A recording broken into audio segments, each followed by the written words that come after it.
मीठे बच्चे, तुम्हें बाप दादा की श्रीमत के डायरेक्शन पर चल देही अभिमानी बनना है। चित्र को देखते हुए भी विचित्र बाप को याद करना है।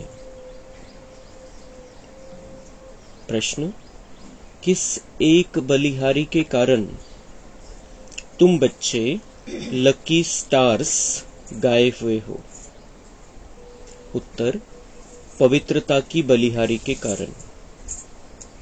तुम इस अंतिम जन्म में पवित्र बन भारत को पवित्र बनाने की सेवा करते हो, इसलिए तुम लकी स्टार्स देवताओं से भी ऊंच हो। तुम्हारा यह जन्म हीरे जैसा है। तुम बहुत ऊंच सेवाधारी हो। ब्रह्मा की आत्मा इस समय श्री कृष्ण से भी ऊंच है, क्योंकि वह बाप की बनी है। श्री कृष्ण तो प्रारब्ध भोगते हैं। गीत: आने वाले कल की तुम तस्वीर हो। ओम शांति। बाप कहे बच्चों प्रति, बाप भी निराकार, बच्चे भी निराकार है, परंतु यह जो साकारी चोला लिया है, इनसे पार्ट बजाना है। ऐसे पार्ट बजाने वाले बच्चों से बाप कहे, अब देही अभिमानी बनो, अपने को आत्मा निश्चय करो। ऐसे न कहो अहम आत्मा सो परमात्मा। यही तो तुम बाप को 84 जन्मों के चक्र में ढकेल देते हो। अपने को बाप समझ 84 जन्मों के चक्र में डाल दिया है। यह कहने से तुम रसातल में चले गए हो। बेड़ा डूबना शुरू हुआ। अब तुमको श्रीमत मिलती है। बच्चे जानते हैं 2 मत गाई हुई है। एक है श्रीमत, यही भगवान की श्रीमत अर्थात बेहद बाप की मत है। उन्होंने श्री कृष्ण का नाम डाल दिया है। वह तो रॉन्ग है। श्री कृष्ण को बाप नहीं कह सकते। बाप होते हैं 3। एक ऊंच ते ऊंच परमपिता परमात्मा, आत्माओं का बाप। दूसरा है प्रजापिता ब्रह्मा। इनको परमपिता परमात्मा नहीं कहेंगे, यह तो प्रजा का पिता हो गया। इनका नाम भी बाला है। श्री कृष्ण को प्रजापिता नहीं कहेंगे। तीसरा है लौकिक बाप, बेहद का बाप कहते बच्चे देही अभिमानी भव। अब श्रीमत के तुमको डायरेक्शन मिलते हैं। दोनों की मत इकट्ठी चलती है। तुम महसूस करते हो यह महावाक्य शिव बाबा समझा रहे हैं। त्रिमूर्ति शिव के बदले भूल से त्रिमूर्ति ब्रह्मा कह दिया है, परंतु इसका अर्थ कुछ नहीं निकलता। त्रिमूर्ति ब्रह्मा कहने से ब्रह्मा की मत गाई हुई है। शिव को उड़ा दिया है। कहते हैं ब्रह्मा भी उतर आए। अब ब्रह्मा तो सूक्ष्म वतन से आकर मत देवे। अब तुमने यह समझा है प्रजापिता ब्रह्मा को व्यक्त ब्रह्मा कहा जाता है। तुम अभी व्यक्त ब्राह्मण हो, फिर अव्यक्त संपूर्ण ब्राह्मण बनते हो। फिर तुम सूक्ष्म वतनवासी ब्राह्मण बन जाएंगे। संपूर्ण ब्रह्मा, संपूर्ण सरस्वती दोनों सूक्ष्म वतन में वहां रहते हैं। विष्णु तो है ही युगल, 2 भुजा लक्ष्मी की, 2 भुजा नारायण की। अब यह मत तो नामी ग्रामी है। भगवान उवाच, ब्रह्मा को मत देने वाला है शिव। इनका नाम रखा है ब्रह्मा। ब्रह्मा है यहाँ पतित दुनिया में, इनको ऊंच नहीं कहना चाहिए। विष्णु के दो रूप लक्ष्मी नारायण फिर यहाँ स्वर्ग में आते हैं। देव देव महादेव कहा जाता है ना, तो महादेव हो गया शंकर। बच्चे तो समझते हैं शिव है ऊंचते ऊंच बाप, फिर सूक्ष्म वतन की रचना रचते हैं। मूल बात है श्रीमत पर चलना। ब्रह्मा भी श्रीमत पर चल इतना नामी ग्रामी बना। मुरब्बी बच्चा एक ही है ब्रह्मा, शिव बाबा भी एक, ब्रह्मा भी एक ही है। तो बाबा म्हणताय भक्ती मार्गामध्ये कोणाचा कोणता पार्ट, कोणाचा कसा पार्ट, कोणी काय केलेलं आहे, कोण सर्वोच्च आहे, कोण कधी आपला पार्ट बजावतो, कोणाला काहीही माहिती नाही। सगळ्या ज्याच्या मनाला जे येईल त्यांनी ते सांगितलं। बाबा येऊन आपल्याला सगळं सत्य सांगतो कि ब्रह्मा कौन है, शिव कौन है। दोनों बहुत मुख्य है। सृष्टि की जो नाटक है, ये जो सृष्टि चलती है, इसमें शिव बाबा सबसे मुख्य है और उसके द्वारा ब्रह्मा मुख्य बनता है। तो ऊंचा हो गया शिव। शिव बाबा संगम युग में आकर अपनी मत देता है, आपलं मार्गदर्शन तो ब्रह्माला देतो, मग ब्रह्मा ते स्वीकारतो। म्हणून बाबा म्हणताय कि ये मेरा मुरब्बी बच्चा है। संपूर्ण शरीर ब्रह्मा बाबांनी शिव बाबांना देऊन टाकलं। शरीर मन बुद्धी अर्पण केली, तो संपूर्ण रीतीने बाबांचा झाला। आपल्या तन मन धनासहित ब्रह्मा बाबा शिवबाबांचा झाला। जेव्हापासून शिवबाबांची प्रवेशता त्यांच्यामध्ये झाली, तेव्हापासून त्यांनी स्वतःचं काही नाही मानलं। इसलिए बाबा सर्टिफिकेट दे रहे ब्रह्मा बाबा को कि ये मेरा मुरब्बी बच्चा है, सर्वश्रेष्ठ नंबर 1 चा बच्चा आहे। आणि तो एकमेव असा आहे की ज्याने मन बुद्धि देहासहित सगळं काही मला देऊन टाकलेलं। लेकिन उसको भी मत देने वाला शिव बाबा है। तो भक्ति मार्ग वालों ने क्या किया, शिव बाबा की मत को उड़ा दिया। आणि काय म्हणतात भक्ती मार्गामध्ये की तो ब्रह्मा जरी उतरून आला तरी तुझ्यामध्ये बदल नाही होणार, किंवा ब्रह्मा भाग्य वाटायला आला होता तेव्हा तू झोपलेला होता। तो लेकिन शिव बाबा आता है, ब्रह्मा के तन में शिव बाबा आता है भाग्य बांटने के लिए, अपनी मत देने के लिए, रास्ता बताने के लिए। भक्ति मार्ग में शिव बाबा को उड़ा दिया। पण ब्रह्माला पण ब्रह्माविषयी पण कुठं माहिती आहे, नाव केलं ब्रह्माचं की ब्रह्मानी आपल्या संकल्पाच्या द्वारे सृष्टी रचली वगैरे वगैरे बऱ्याचशा गोष्टी आलेल्या, पण त्याच्याविषयी कुठं माहिती खरं की ब्रह्मा कोण है। ब्रह्मा म्हणजे असं नाही की तो वरतीच बसलेला आहे कायमचा तिथंच असतो। ब्रह्मा हा पाठधारी आहे, सृष्टी नाटकामध्ये त्याचं संपूर्ण पार्ट आहे, 84 जन्माचं संपूर्ण पार्ट आहे। श्रीकृष्णाच्या रूपामध्ये या दुनियेच्या मनुष्य सृष्टीची प्रत्येक 5000 वर्षानंतर पुन्हा स्टार्टिंग करणारी ती आत्मा आहे। श्रीकृष्ण बनणारी ती आत्मा आहे। मोठा होऊन तोच नारायण बनतो। मग त्याचे 8 जन्म सतयुगामध्ये जसे आपले, तसेच त्याचे संपूर्ण 84 जन्माचं चक्र आहे। मग शेवटच्या जन्मामध्ये त्याचे जे काही जीवन असतं, जे काही भक्ती मार्गामध्ये ते पुढे असतात, सोन्याचे फार मोठे, हिऱ्याचे फार मोठे व्यापारी असतात, आणि त्या शरीरधारी आत्म्याला मग बाबा आपलं करतो आणि त्याला मग ब्रह्मा बनवतो पुन्हा 5000 वर्षानंतर। तर त्या ब्रह्माची यादगार भक्ती मार्गामध्ये आलेली।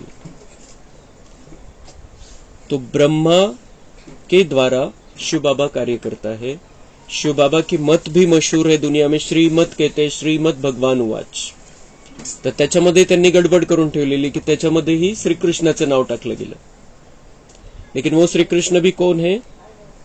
सतयुग का पहला राजकुमार, और वही ब्रह्मा बाबा की आत्मा है. ते श्री कृष्ण, ब्रह्मा, शिव हे जे मुख्य माहिती आपल्याला देवी देवता त्यांच्याविषयी सत्य कोणाला माहिती नाही, तर बाकीच्या विषयी तर काही प्रश्नच नाही माहिती होण्याचा. मग शंकराविषयी काय म्हणतात? देव देव महादेव कहा जाता है, तो महादेव हो गया शंकर. उनके हिसाब से फिर महादेव म्हणजे शंकर है. पण देवांचा देव महादेव एक शिव बाबा है. ये हमको पता है, हम जानते हैं. और शिव बाबा की यादगार इतनी सारी दुनिया में है ज्योतिर्लिंगम के रूप में, शिवलिंगाच्या रूपामध्ये. तर ती शिवाची यादगार आहे. शंकर हे ब्रह्मबाबांच्या आणि आपल्या तपस्येचं प्रतीक आहे. ती प्रतीक देवता आहे.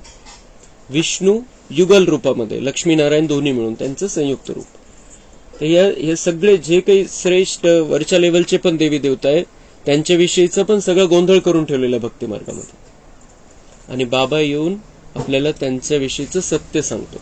आणि ते सत्य ते कोणी का असत नाही, आपल्याला काय करायचं असा विषय नाहीये.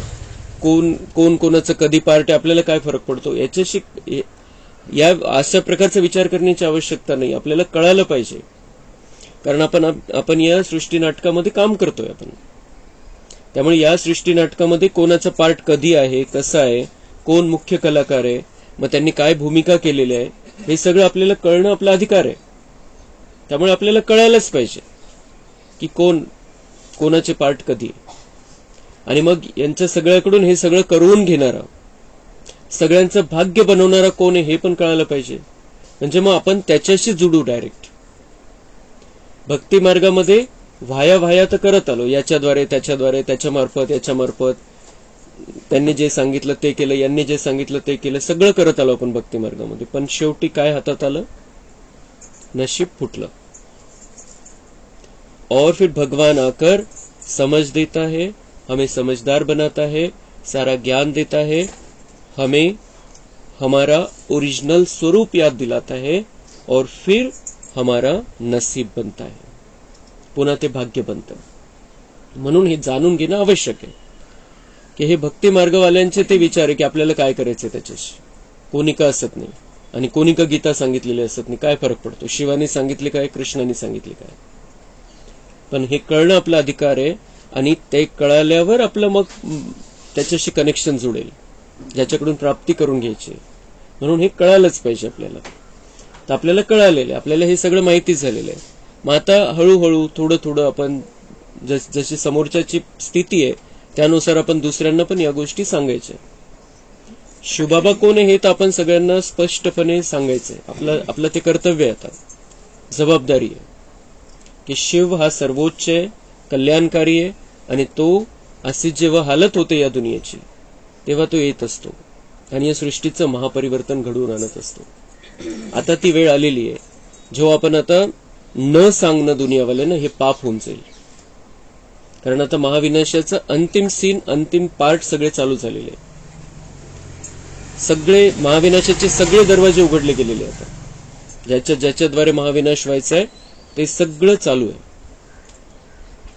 आपण बघतो आता ते जे वादळ आलेलं आहे, तर ते कळालं 8 दिवसापूर्वी.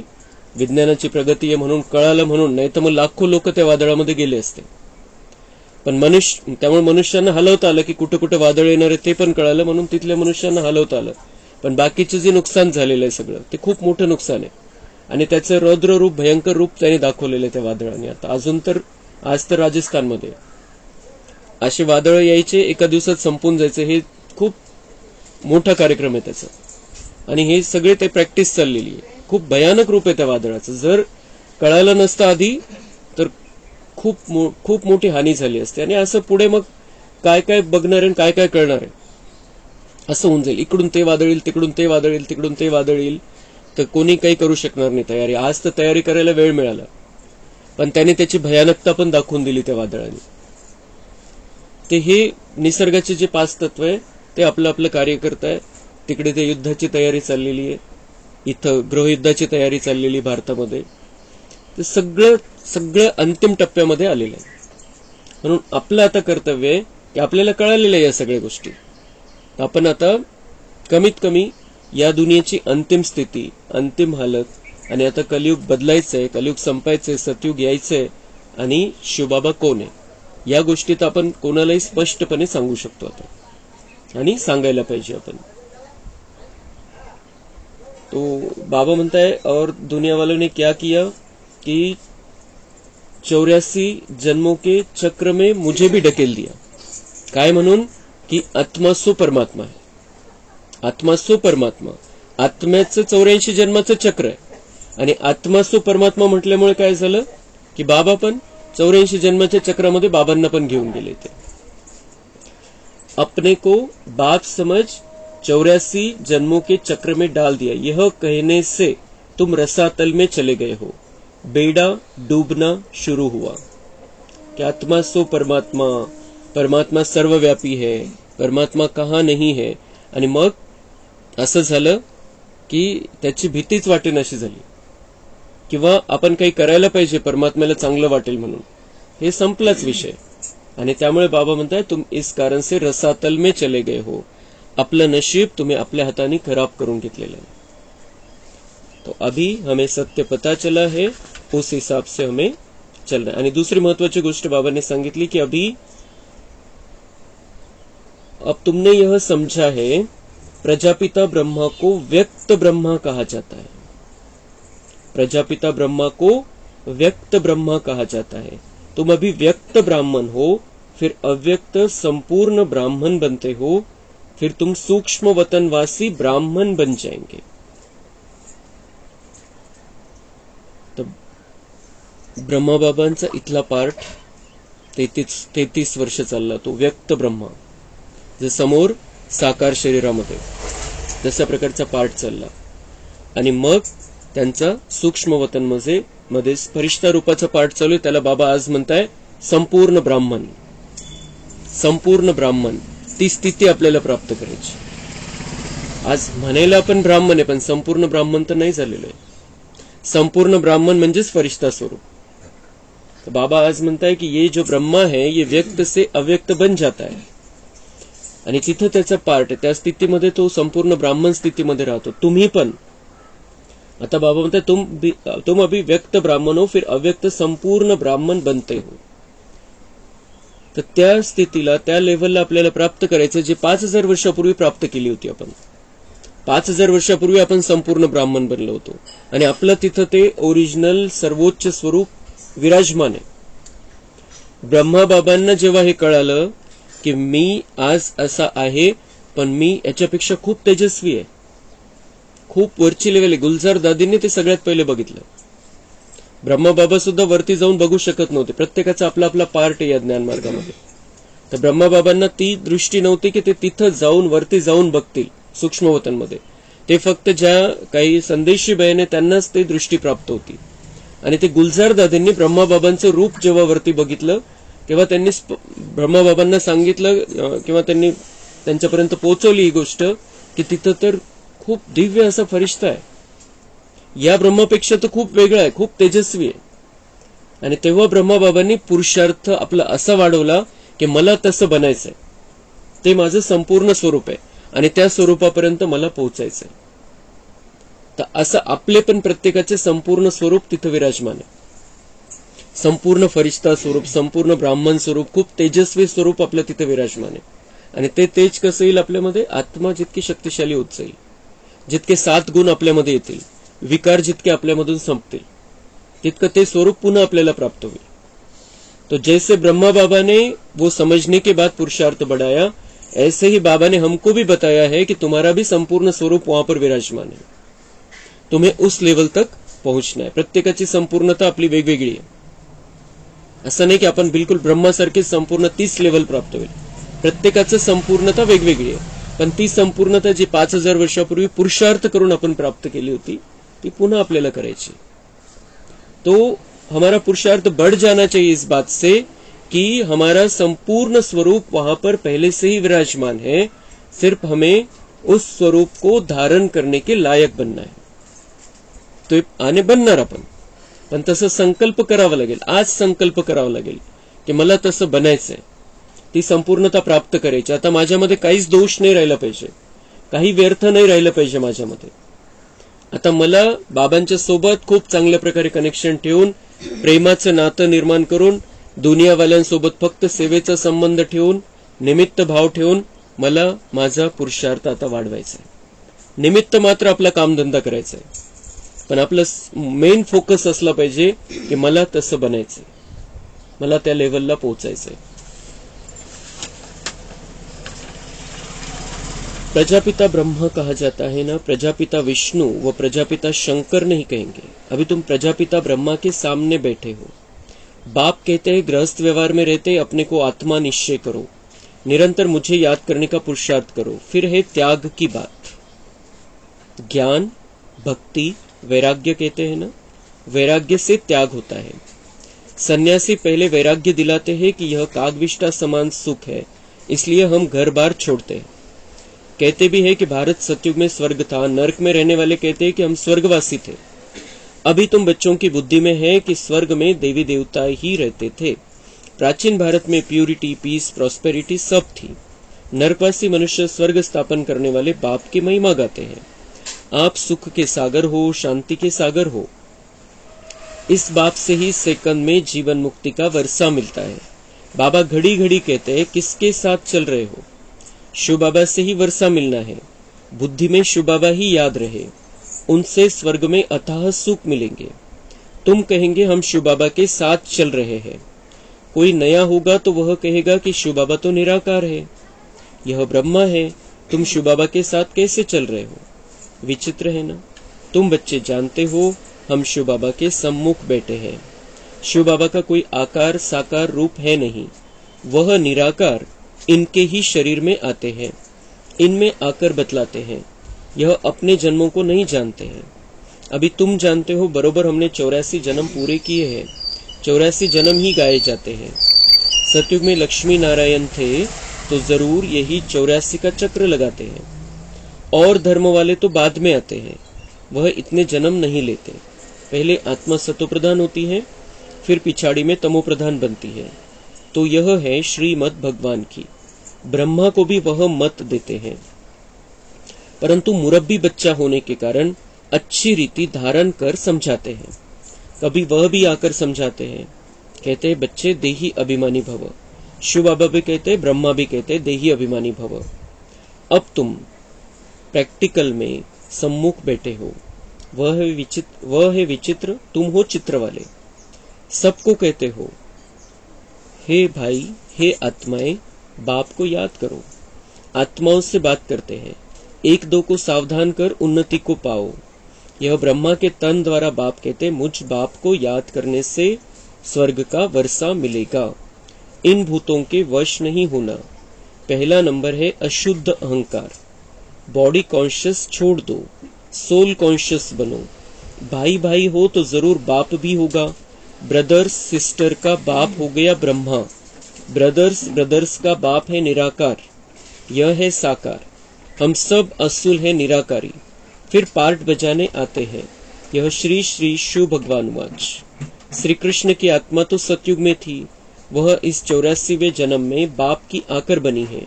तो श्री कृष्ण की आत्मा से भी यह अच्छी हुई ना, क्योंकि इस समय सेवा करते हैं. श्री कृष्ण की आत्मा तो सिर्फ प्रारब्ध भोगेगी. तो दोनों में कौन बड़ा, कौन ऊंच हुआ. 84 जन्म में जो पहला जन्म वाला श्री कृष्ण है वह ऊंच, या इस समय वाला ब्रह्मा ऊंच. वास्तव में हीरे जैसा जन्म तो यह है, क्योंकि यहाँ तुमको प्राप्ति होती है. वहां ऐसे नहीं कहेंगे कि प्राप्ति होती है. इस समय ही तुमको सारी प्रॉपर्टी मिलनी है. इस समय ही तुमको सारी प्रॉपर्टी मिळणी है. जर पुरुषार्थ वाढवायचा आहे तर ही एक लाईन लक्षात ठेवायची आपण कायम. इस समय ही तुमको सारी प्रॉपर्टी मिळणी है. जी काही मालमत्ता कमवायची, जे काही भाग्य जमा करायचे, जे काही आपल्या जीवनामध्ये राहील पुढच्या संपूर्ण कल्पामध्ये आणि त्याच्यामध्ये विशेष 21 जन्मामध्ये, ते भाग्य, ती प्रॉपर्टी, तो वारसा हक्क फक्त आणि फक्त आणि फक्त आत्ताच मिळू शकतो आपल्याला.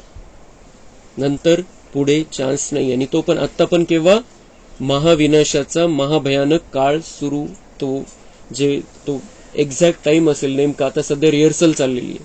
पण नेमका महाविनाशाचा समय सुरू झाल्यावर तो चान्स पण नाही. इथं पण महाविनाशाचा समय सुरू होण्याच्या आधी आपल्याला सगळा वारसा हक्क जमा करून घ्यायचा, गुप्त रेकॉर्डिंग करून घ्यायचे, बाबांच्या बँकेमध्ये जमा करून ठेवायचंय, इन्शुरन्स करून ठेवायचं त्याचं. म्हणजे ते सगळं आपण इथून परमधाममध्ये जाऊ तर ते सगळं सोबत घेऊन जाऊ गुप्त रेकॉर्डिंगच्या रूपामध्ये.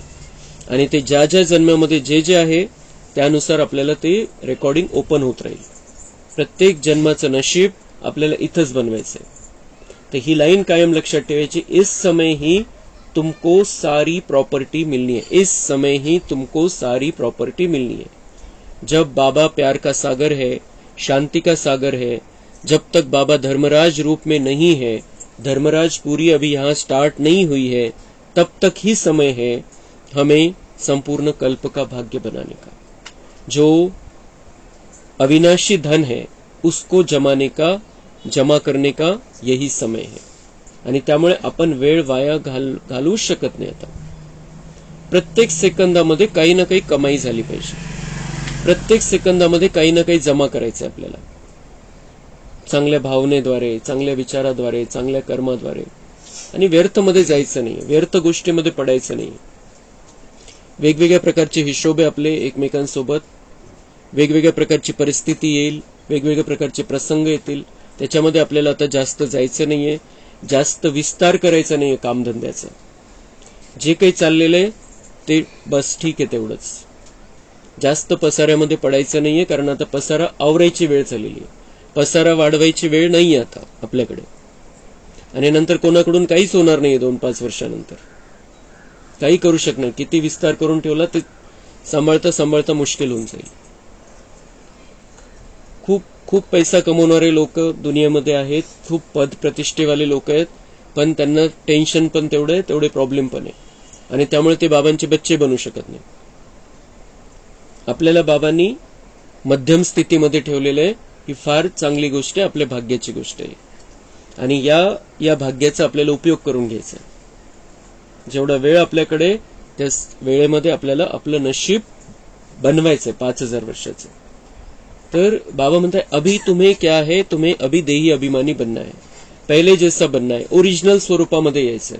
मी काही तुम्हाला वेगळं सांगत नाहीये. बाबा म्हणताय तुम्हाला तुम्ही जे आहात त्या स्थितीमध्ये तुम्हाला राहायचंय.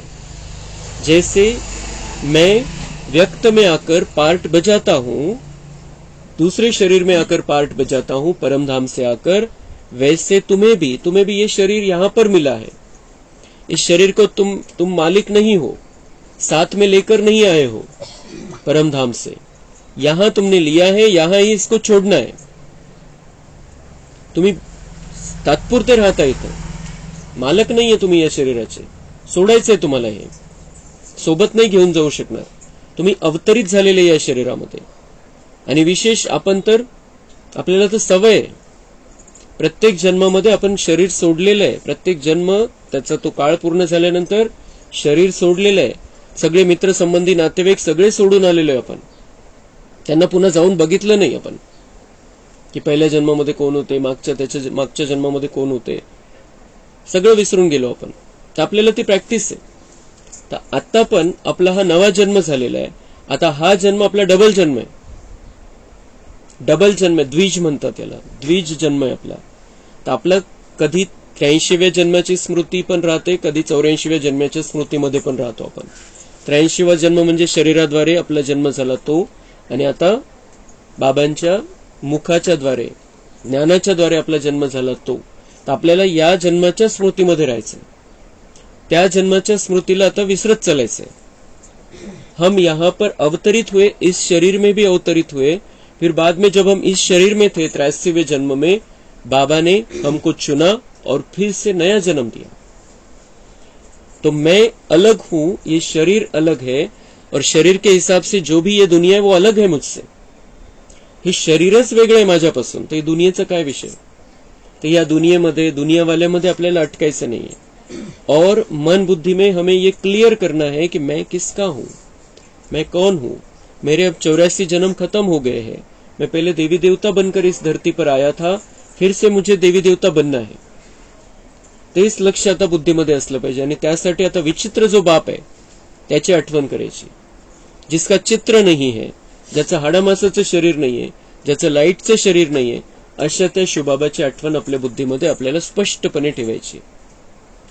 जरी आपल्याला माहिती आहे की ब्रह्माच्या द्वारे बाबांनी कार्य केलेलं आहे, तरी ब्रह्माला बघत असताना, ब्रह्माचं चित्र बघत असताना आपल्या बुद्धीमध्ये हे क्लिअर पाहिजे कि इनमें शिव बाबा आता, ये शिव बाबा का रथ है, मुझे याद शिव बाबा को करना है, वर्षा शिव बाबा से मिलना है.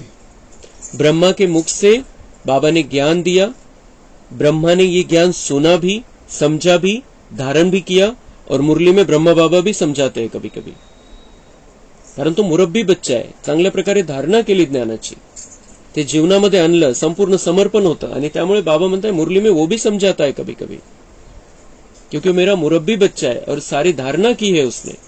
तर कधी ब्रह्मा बाबा समजवतात, कधी शिव बाबा समजवतात मुरली. आपल्याला बुद्धीमध्ये हे क्लिअर पाहिजे की ज्ञान सारा शिव बाबा का, भले कोई बात ब्रह्मा ने कही है मुरली में, लेकिन ज्ञान तो शिव बाबा से लिया है. म्हणून कनेक्शन आपलं संपूर्णपणे शिवबाबांशी असलं पाहिजे. जीवन ब्रह्मा बाबांसारखं करायचंय, आठवण शिवबाबांची करायची, ताकद शिवबाबांकडून घ्यायची, ज्ञान शिवबाबांचं आहे. तर कनेक्शन इथं आपल्याला ज्या रथामध्ये ब्रह्मबाबा येतो त्याच्याशी पण कनेक्शन ठेवायचं नाही सांगितलेले बाबांनी. तर मग बाकीचे जे काही देवी देवता आहेत ते, किंवा जे काही आपले मित्र संबंधी नातेवाईक आहेत त्यांना पण का बरं इथं ठेवायचं आपण. सबकी सेवा करनी है, सबके साथ स्नेह से चलना है, वो अलग बात है. वो सब हमारे, अगर शरीर के हिसाब से देखें तो भाई बहन है हम, ब्रह्मा के बच्चे, और आत्मा के हिसाब से देखें तो आत्मा आत्मा भाई भाई है, शिव निराकार के बच्चे. तर त्या हिशोबाने आपण सगळ्यांच्या कॉन्टॅक्टमध्ये यायचंय. आणि एक जो ज्याचं चित्र नाहीये अशा त्या शिवबाबाला बुद्धीमध्ये सतत ठेवायचे. म्हणजे काय होईल की इस समय ही हमको सारी प्रॉपर्टी मिल जाएगी. तुम बहुत ऊंच सेवाधारी हो, तुम भारत को स्वर्ग, पतित को पावन बनाकर फिर इस पर राज्य करने वाले हो. किती श्रेष्ठ सेवा आहे आपली. दुनियेमध्ये अशी सेवा तर कोणीच करू शकत नाही. बाबा म्हणतात तुम कौन हो, पतित, इस भारत को स्वर्ग, पतित को पावन बनाकर फिर इस पर राज्य करने वाले हो. सेवा काय है? पतित भारत को पावन बनाना है, नरक बन गए भारत को स्वर्ग बनाना है. ये सेवा हम करते हैं, और फिर इस सेवा का फल क्या है? इसी भारत पर हम राज्य करने वाले हैं. इसी भारत की बागडोर हमारे हाथ में आने वाली है. इस भारत के हम बादशाह बनने वाले हैं. सभी बाबा के बच्चे मालिक रहेंगे वहां पर, लेकिन उसके पहले यहां पर हमें सेवा करनी है. तुम हो लकी स्टार्स, तब तो सब माथा टेकते हैं ना. तर बाबा म्हणतात तुम्ही खूप भाग्यवान सितारे, खूप सेवा करणारे, आणि तुमचं हे उच्च जीवन आहे, श्रेष्ठ जीवन आहे. तसं बाबांनी सांगितलं ब्रह्मा का यहाँ का जीवन श्रेष्ठ है, श्री कृष्ण रूप में जब वो है उतना श्रेष्ठ नहीं है, क्योंकि वो तो प्रारब्ध है. त्याने आता जे भाग्य बनवलं त्याच्यामुळे त्याचं ते जीवन बनलं. पण श्रेष्ठता या जन्माची, कारण या जन्मामध्ये भाग्य बनलं, या जन्मामध्ये तो बाबांचा बच्चा आहे. आणि म्हणून ब्रह्माचं जीवन श्रेष्ठ आहे. त्या आत्म्याचं ब्रह्मा रूपामध्ये जीवन श्रेष्ठ आहे. श्रीकृष्ण रूपामध्ये त्याच्या खालची लेवल आहे, ब्रह्माच्या खालची लेवल आहे. भले स्वर्गामध्ये, सत्युगामध्ये, सत्युगाचा पहिला राजकुमार आहे, या दुनियेचा बादशाह आहे, पण तरी सुद्धा ती खालची लेवल आहे. कारण त्यावेळेला बाबा नाहीये, बाबा का बच्चा नहीं, और उस समय सब अच्छे हैं. तो अच्छे हैं तो अच्छे के साथ अच्छे रहते ही लोग ऑटोमेटिक. लेकिन यहाँ पर सब बुरे हैं, सब कुछ खराबियां हैं. लेकिन ऐसे समय में हम हीरे जैसा जीवन बना रहे हैं, अपना पवित्र जीवन जी रहे हैं. तो इसलिए ये जीवन श्रेष्ठ है, ऊंचा है, दिव्य है. ये सारी पवित्रता की बलिहारी है. इसलिए बाप कहते काम महाशत्रु है, जिसने तुमको अपवित्र बनाया उनको जीतो. या काम विकारापासून बाबा म्हणताय जे शरीराचं भान आहे, शरीराचे जे आकर्षण आहे त्याच्यापासून मुक्त व्हा, आणि त्याचा जो काम जीत सो जगत जीत. मुझ सर्वशक्तिवान के साथ जितना योग लगाएंगे उतना पवित्र होते जाएंगे. तुमने 63 जन्म विषय सागर में गोते खाए, अभी यह तुम्हारा अंतिम जन्म आहे. बाबा म्हणतात जे झालं ते झालं. 63 जन्म विकारी जीवन होतं, आता अंतिम जन्म आहे. आता संपूर्ण पवित्र जीवन बिना विकारांचं हे असलं पाहिजे. आता कोणत्याही विकाराला आता स्थान देऊ नका. आणि हे अंतिम जीवनामध्ये पण आता अंतिम समय चाललेला आहे. बुद्धि के लिए यह भोजन देते हैं. तुम्हारी बुद्धि अब कितना काम करती है. मनुष्यों की बुद्धि अब काम नहीं करती. रचना और रचना के आदि मध्य अंत को जानने का ताला बंद है. उनका है हद का संन्यास हठयोग, तुम्हारा है बेहद का संन्यास राजयोग. तुम राजाओं का राजा स्वर्ग के मालिक बनते हो. इस समय जो पतित है वह थोड़ी यह राज बताएंगे. बाबा हमें सारे राज बताता है, सारे रहस्य बताता है. बाबा बताता है इस समय जो पतित है वो थोड़ी राज बताएंगे तुमको. इस समय सभी पतित है. साधु, संत, सन्यासी, पंडित, आचार्य सब पतित है. बाबा मतलब वो तुम्हें राज कैसे बताएंगे. वो तो हठयोगी है. मैं तुम्हें राजयोग सिखा रहा हूं. सारी दुनिया से वैराग्य दिला रहा हूं और सारी दुनिया से न्यारा रहकर मेरा प्यारा कैसे बनना है ये मैं तुम्हें सिखा रहा हूं. इसके लिए मैं तुम्हें सारी दुनिया के, तुम्हारे और मेरे सभी रहस्य बताता हूं. यहाँ के जो पतित है वो बाबा मतलब तुम्हें रहस्य नहीं बता सकते और इसलिए तुम्हारे अंदर परिवर्तन भी नहीं हो सकता है. योग पूरा होगा तो बुद्धि रूपी बर्तन पवित्र होगा तो धारणा भी होगी. चांगला योग असेल, कनेक्शन चांगलं असेल तर बुद्धी आपली स्वच्छ होत जाईल आणि धारणा होईल. बुद्धीला स्वच्छ करायचंय. बुद्धीमध्ये आता कोणताच मळ आपल्याला कोणाविषयीचाच आणि कोणत्याच विकाराविषयीचा मळ आपल्याला ठेवायचा नाही. तर मग धारणा मूर्त आपण बनून जाऊ. चालती बोलती मूर्ती आपण बनून जाऊ. देवी देवता बनण्याची स्टार्टिंग इथंच करायची आपल्याला. आणि त्यामुळे बुद्धीची स्वच्छता सगळ्यात महत्वाची. बाप को याद करने से तुम वर्षा लेते हो. तुम्हारी आंख वर्षे में चली जाती है. लौकिक बाप के बच्चों की भी वर्षे में नजर रहती है ना.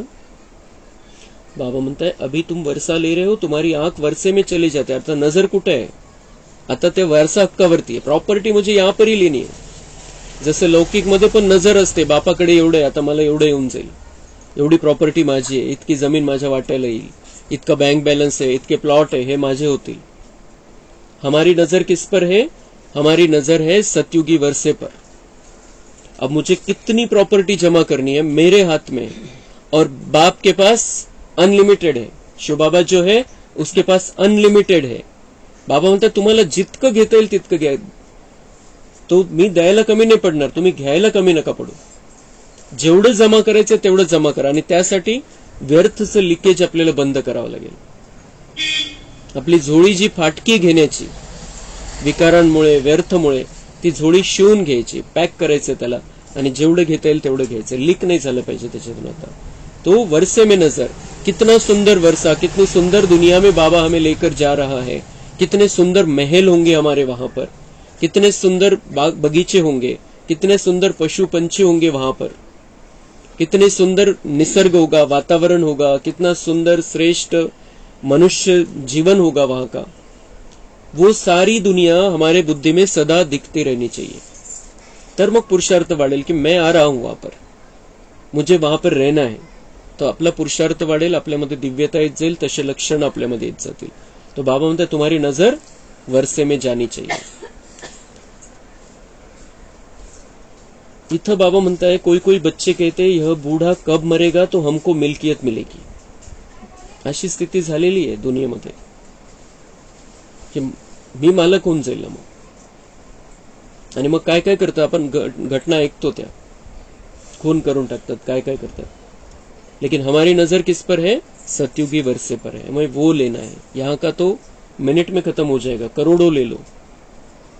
एखाद्याने वारसा हक्क प्राप्त करण्यासाठी खून केला, त्याला करोडो रुपये मिळाले आणि ऍक्सिडेंट झाला, गेला तो. किती काय केलं त्याने त्याच्यासाठी आणि सगळं सोडून गेला. लेकिन यहाँ पर हम जो कुछ भी प्राप्त करेंगे वो सब हमारे साथ में आने वाला है. एक एक कण आपल्या सोबत येईल. तर त्यासाठी एक एक क्षण आपल्याला सफल करायचं. जे काही जमा करू आपण गुप्त ते सगळं आपल्या सोबत येणार आणि ते खूप सुंदर आहे. तिथलं जे सर्वश्रेष्ठ आहे ते जमा करायचं आपल्याला. इथं बाबा म्हणताय मग अजून ती गोष्ट अजून काय. कोई कोई बाप ऐसे मनहूस होते हैं जो बच्चों को कुछ देते ही नहीं. मग असं पण आहे तसं पण आहे. बाबा म्हणते बच्चों को कुछ देते नहीं. ऐसे भी होते हैं कुछ बाबा ऐसा है, उसने सब कुछ खुला करके रखा है, जितना लेना है उतना ले लो मेरे से. मग अजून काय करतात, स्त्री को घर खर्च भी नाही देते. असे पण आहे की कशाला पाहिजे, एवढे कशाला पाहिजे, काय करायचे, घर खर्च आहे, घर चालवायचंय स्त्रीला, तिला पैसे द्यायला तयार नाही. पर बाबांनी 4 दिवसापूर्वी पण ही गोष्ट सांगितली, मंगळवारी पण, की दासी बनाकर रखा है. म्हणायला काय म्हणतात, हाफ पार्टनर आहे, अर्धांगिनी आहे. एकीकडे म्हणतात महाराणी आलेली, लक्ष्मी आलेली आहे, आणि तिला 10 रुपये, 50 रुपये, 100, 200, 500 मागायसाठी हात पसरावे लागतात, की याच्यासाठी पाहिजे, असं झालं, तसं झालं, हे एवढं, इथे एवढे लागणार आहे, तिथे तेवढे लागणार आहे. बाबा म्हणताय, मैं आकर स्त्रियों का मान बढ़ाता हूं. फिर सतयुग में क्या होगा, लक्ष्मी पहले फिर नारायण बाद में रहेगा. द्वापर सतयुगामध्ये आणि त्रेतायुगामध्ये लक्ष्मीचा मान होता, मग सीताचा मान होता, म्हणजे पत्नीचा मान पहिला होता, तिच्या हातामध्ये होतं सगळं. त्यानंतर द्वापर पासून थोडं मिक्स झालं, आणि कलियुगामध्ये येईपर्यंत तर बिलकुल गुलामच समजायला लागले. पण मग शेवटी काय झालं, जेव्हापासून बाबा आला तेव्हापासून स्त्रियांमध्ये पण जागृती झाली, आणि त्यामुळे मग ते म्हणतात आम्हाला पण समान हक्क पाहिजे, समान अधिकार पाहिजे. बाबा आल्यापासून हे सगळं झालेलं आहे. तर बाबांनी येऊन मातांचा मान वाढवला. बाबांनी येऊन हे जे सगळं कार्य आहे ते मातांच्या द्वारे सुरू केलं. तो भगवान आकर जिनको बिल्कुल दुनिया वालों ने नीचे के लेवल पर रख दिया था. पूजा करायला सुद्धा अधिकार नाही. बाबांनी काल सांगितलं की ते शिवाची पूजा करायची, तर त्याला सुद्धा स्त्रियांना अधिकार नव्हता. त्यावेळेला गरज होती भक्ती मार्गामध्ये, आवश्यक होतं आत्म्यांना थोडं स्थिर राहण्यासाठी, तर त्यावेळेला स्त्रियांना सुद्धा बाजूला केलं गेलं की तुम्ही नाही करू शकत शिवलिंगाची पूजा, इतके अशा प्रकारची स्थिती. आणि त्यावेळेला बाबा येऊन स्त्रियांचा मान वाढवतो, स्त्रियांची लेवल वाढवतो. बाप कहते हैं कि मूल बात है निश्चय बुद्धि बनो. तुमने विचित्र का हाथ पकड़ लिया है, इस चित्र द्वारा कहते मुझे याद करो.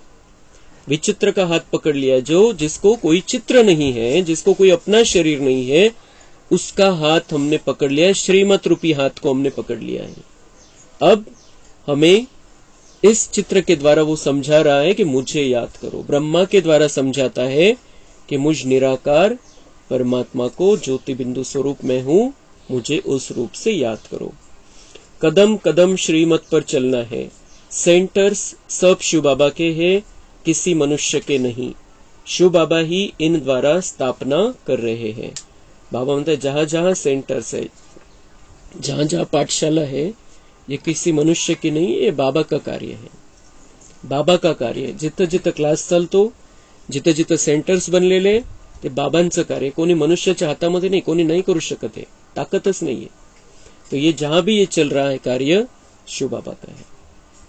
और शिव बाबा का है मतलब हमारा समझना है, अपना समझना है. अच्छा, मीठे मीठे सेके लधे बच्चों प्रति माता पिता बाप दादा का याद, प्यार और गुड मॉर्निंग. रूहानी बाप की रूहानी बच्चों को नमस्ते. हम रूहानी बच्चों की रूहानी बाप दादा को याद, प्यार, गुड मॉर्निंग, नमस्ते. वहां बाबा वहां, शुक्रिया बाबा शुक्रिया. धारणा के लिए मुख्य सार है, बुद्धि को रोज ज्ञान का भोजन दे, शक्तिशाली बनाना है. योग से बुद्धि रूपी बर्तन पवित्र बनाना है. हमने विचित्र बाप का हाथ पकड़ा है. इस निश्चय से घड़ी घड़ी बाप को याद करना है, कोई को भी दुख नहीं देना है. वरदान, रियलाइजेशन द्वारा निर्बल से शक्तिशाली बनने वाले मास्टर सर्वशक्तिवान भव. मानव जीवन की मानवता का आधार आत्मा पर है. मैं कौन सी आत्मा हूँ, क्या हूँ, यदि यह रियलाइज कर ले तो शांति स्वधर्म हो जाए. मैं श्रेष्ठ आत्मा हूँ, सर्वशक्तिवान की संतान हूँ. यह रियलाइजेशन निर्बल से शक्तिशाली बना देती है. ऐसी शक्तिशाली आत्मा व मास्टर सर्वशक्तिवान आत्मा जो चाहे जैसे चाहे वह प्रैक्टिकल कर सकती है.